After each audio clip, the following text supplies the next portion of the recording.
Jenderal TNI Maruli Simanjuntak dilantik Presiden Joko Widodo sebagai Kepala Staf Angkatan Darat atau KSAD pada 29 November 2023 silam. Maruli Simanjuntak adalah lulusan Akmil tahun 1992, mempunyai spesialisasi dalam bidang infanteri.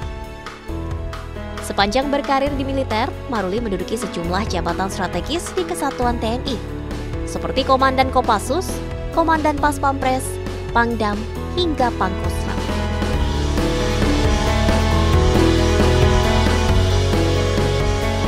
Menantu Menteri Koordinator Bidang Kemaritiman dan Investasi Luhut Binsar Panjaitan ini lahir di Bandung pada tanggal 27 Februari 1970.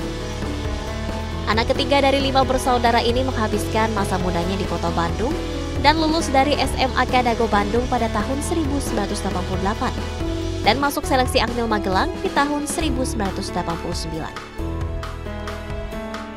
Setelah menimba ilmu kemiliteran dengan spesialisasi di bidang infanteri, Maruli dinyatakan lulus dan diwisuda pada 1992. Ia menyandang pangkat Perdana Letnan II dan ditempatkan Kesatuan Infanteri. Perjalanan karir Maruli pun di Kesatuan TNI terbilang mulus dan berhasil menduduki berbagai posisi dan jabatan strategis di lingkungan TNI. Di tahun 2002, suami dari Paulina Panjaitan ini mengemban amanah sebagai Komandan Detasmen Tempur Cakra. Pada 2008, Maruli dipercaya menjadi Komandan Batalion 21 Grup 2 Kopassus, serta Komandan Sekolah Komando Pusat Pendidikan Latihan Pasukan Khusus. Di tahun 2016 hingga 2017, Maruli ditunjuk sebagai Komandan Korem 074 Waras Tratama dan meraih penghargaan sebagai Danrem terbaik dalam bidang upaya khusus atau UPSUS Ketahanan Pangan tingkat nasional tahun 2016. Wakil Komandan Paspampres diembannya di tahun 2017 dan menjadi Komandan Paspampres di tahun 2018. Sempat memegang tongkat komando sebagai Pangdam 9 Udayana selama 2 tahun di tahun 2020 hingga 2022, Maruli kembali dipromosikan menjadi Pangkostrat di tahun 2022 dan menjabat sebagai Kasat di November 2023.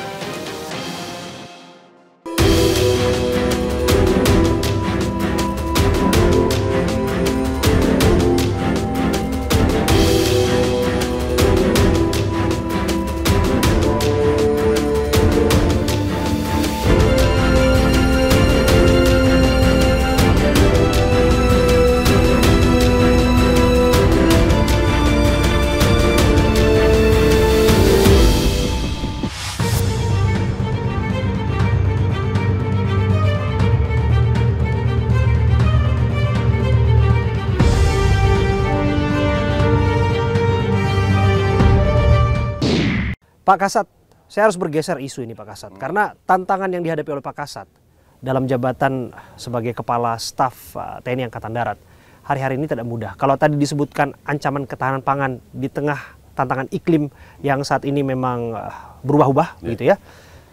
Ini juga bicara soal iklim politik yang hari-hari memanas Pak Kasat. Iya. Pak Kasat pernah bayangkan tidak ada dalam posisi yang saat ini? Pak Kasat barangkali bisa cerita mengenai menjadi seorang Kasat di tahun politik. Ya kalau saya sih pribadi yang penting kerja profesional, saya nggak takut ya. Kalau misalnya kita punya ambisi pribadi ya, ambisi kelompok kecil, ya mungkin saya memutuskan akan bimbang.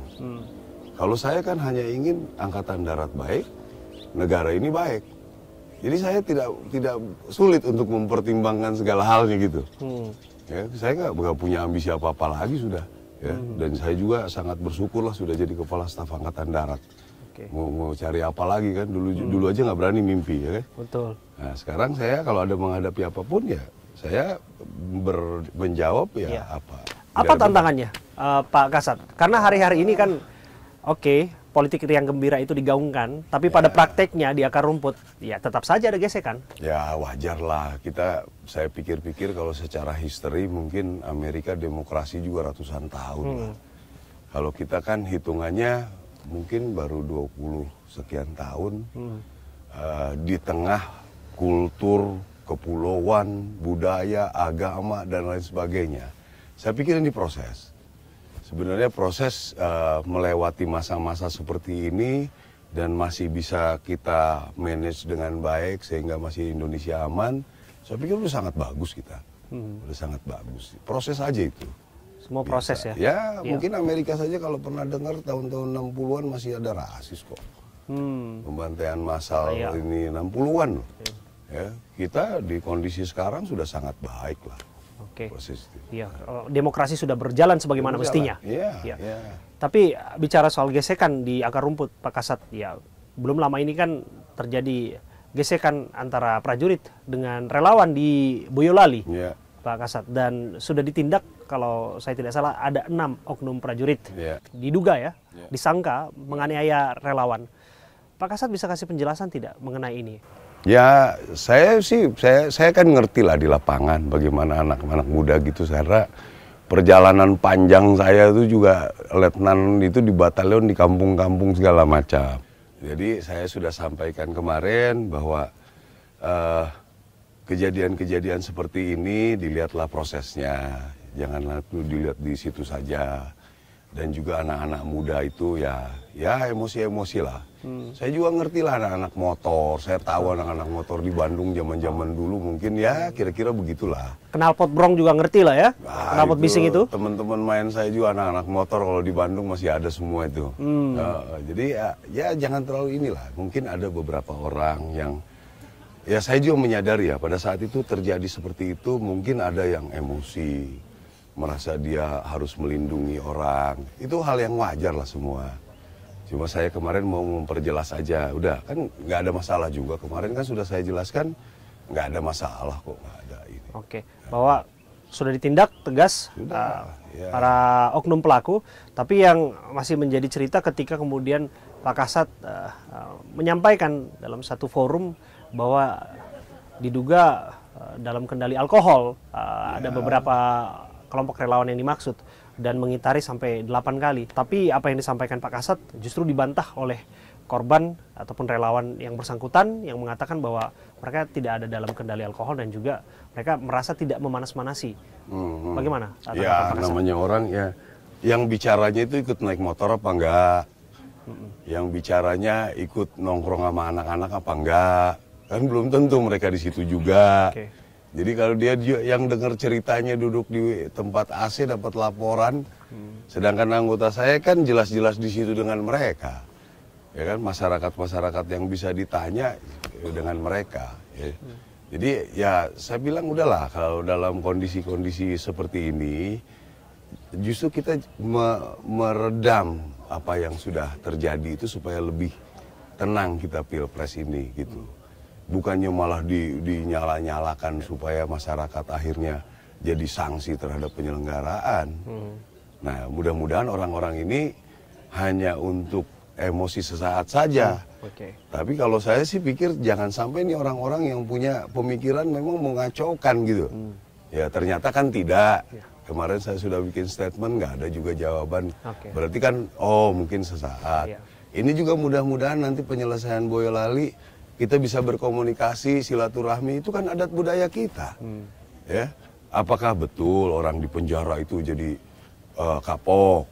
Belum tentu juga, ini anak-anak muda. Kalau misalnya nanti suatu saat dari kelompok sesana, damai aja yuk, ngobrol yuk, baik-baik. Anak-anak ini nanti kita gabungkan nih, anak-anak muda tentara dengan anak-anak motor, mau bikin kreasi apa, itu.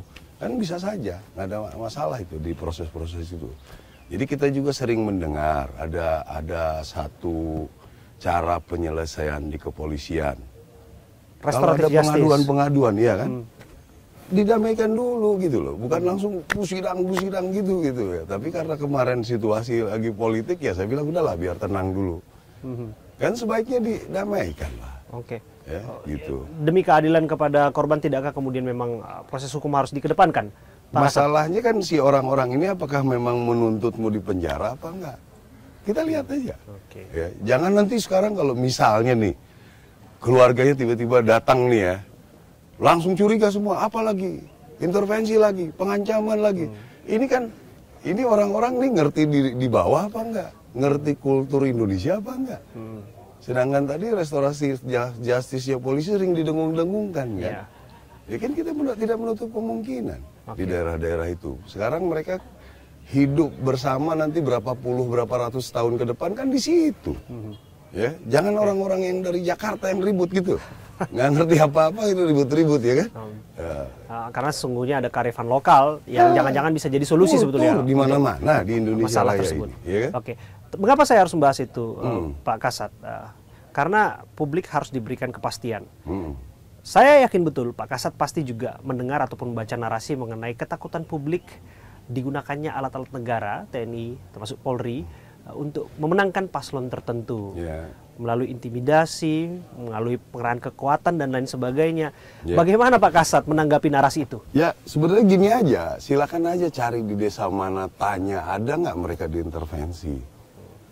Jangan ini ngarang-ngarang saya bilang orang di pusat ngarang-ngarang. Nanti ada laporan dari bawah, kita nggak bisa menang gara-gara diintervensi. Laporan itu diterima semua. Cek dong di lapangannya, betul nggak ada intervensinya? Ada tidak buktinya? Iya. Ini kan kadang-kadang saya kan udah ngerti-ngerti tentang Pilpres ini. Beberapa kali saya dengan beliau jaga di Pas Pampres. Alasan yang paling enak kalau tidak berhasil merekrut massa apa? Intervensi TNI Polri. Kecurangan. Kecurangan. Ya. Tapi nggak pernah mau dikontrol bilangnya. Yang pusat bilangnya mendata saja. Ya, belum tentu ada yang terjadi. Mungkin orang-orang mereka sendiri yang melaporkan. Ya, untuk excuse yang paling enak kan itu. Saya ngerti-ngerti dikit lah tentang begitu. Gitu. Jadi Pak Kasat ingin menegaskan bahwa TNI dalam hal ini Angkatan Darat netral. Sekarang saya bilang saya nggak punya pilihan. Mau pilihan apa lagi saya? Mau bikin kayak begitu merintahin. Pada prakteknya juga TNI kan memang tidak bisa berpolitik. Ya itu bisa politik. Pak Kasat. Iya. Kami kan mau masyarakat yang memilih presiden, ya kan? Presiden menunjuk saya melalui Panglima TNI. Ya kan, siapapun presiden, siapa yang terbaik ya silakan dipilih gitu kan. Nggak usah dibikin ide, saya nggak pusing juga gitu. Andai kata kemudian ada bawahan atau level prajurit yang menyimpang dari arahan Pak Kasat yang mengambil bagian dalam upaya pemenangan paslon tertentu misalnya, melanggar batas-batas yang sudah ditentukan dan lain sebagainya. Apa tindakan yang akan diambil oleh Pak Kasat?